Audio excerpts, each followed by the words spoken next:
चार साहिबजादे शब्द का प्रयोग सिखों के दशम गुरु श्री गुरु गोबिंद सिंह जी के चार सुपुत्रों साहिबजादा अजीत सिंह, जुझार सिंह, जोरावर सिंह व फतेह सिंह को सामूहिक रूप से संबोधित करने हेतु किया जाता है। छोटे साहिबजादे निक्कियां जिंदा वड्डा साका।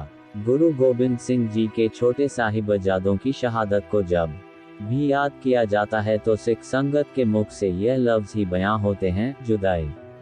सरसा नदी पर जब गुरु गोबिंद सिंह जी परिवार जुदा हो रहे थे तो एक और जहां बड़े साहिबजादे गुरु जी के साथ चले गए, वहीं दूसरी ओर छोटे साहिबजादे जोरावर सिंह और फतेह सिंह माता गुजरी जी के साथ रह गए थे।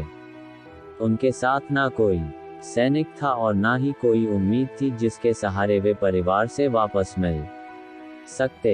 गंगू नौकर अचानक रास्ते में उन्हें गंगू मिल गया, जो किसी समय पर गुरु महल की सेवा करता था।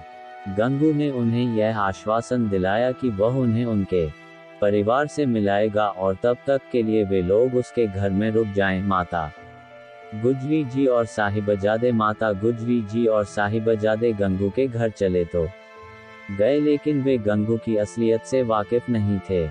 गंगू ने लालच में आकर तुरंत वजीर खां को गोबिंद सिंह की माता और छोटे साहिबजादों के उसके यहाँ होने की खबर दे दी, जिसके बदले में वजीर खां ने उसे सोने की मोहरें भेंट की। वजीर खां खबर मिलते ही वजीर खां के सैनिक माता गुजरी और 7 वर्ष की आयु के साहिबजादा जोरावर सिंह और 5 वर्ष की आयु के साहिबजादा फतेह सिंह को गिरफ्तार करने गंगू के घर पहुंच गए।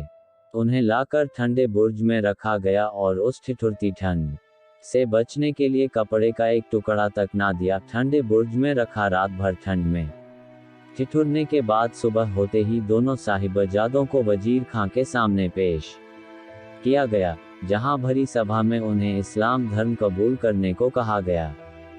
कहते हैं, सभा में पहुंचते ही बिना किसी हिचकिचाहट के दोनों साहिबजादों ने जोर से जयकारा लगा, जो बोले सो निहाल, सत श्री अकाल। सभा में बुलाया यह देख सब दंग रह गए। वजीर खां की मौजूदगी में कोई ऐसा करने की हिम्मत भी नहीं कर सकता, लेकिन गुरु जी की नन्ही जिंदगियां ऐसा करते समय एक पल के लिए भी ना डरी। सभा में मौजूद मुलाजिम ने साहिबजादों को वजीर खां के सामने सिर झुकाकर सलामी देने को कहा, लेकिन इस पर उन्होंने जो जवाब दिया वह सुनकर सबने चुप्पी साध ली। वे ना डरे। दोनों ने सिर ऊंचा करके जवाब दिया कि हम अकाल पुरख और अपने गुरु पिता के अलावा किसी के भी सामने सिर नहीं झुकाते। ऐसा करके हम अपने दादा की कुर्बानी को बर्बाद नहीं होने देंगे। यदि हमने किसी के सामने सिर झुकाया तो हम अपने दादा को क्या जवाब देंगे, जिन्होंने धर्म के नाम पर सिर कलम करवाना सही समझा, लेकिन झुकना नहीं। अपने निर्णय पर रहे वजीर खां ने दोनों साहिबजादों को काफी डराया, धमकाया और प्यार से भी इस्लाम कबूल करने के लिए राजी करना चाहा, लेकिन दोनों अपने निर्णय पर अटल थे। शहादत का फैसला आखिर में दोनों साहिबजादों को जिंदा दीवारों में चुनवाने का ऐलान किया गया। कहते हैं, दोनों साहिबजादों को जब दीवार में चुनना आरंभ किया गया तब उन्होंने जपुजी साहिब का पाठ करना शुरू कर दिया और दीवार पूरी होने के बाद अंदर से जयकारा लगाने की आवाज भी आई।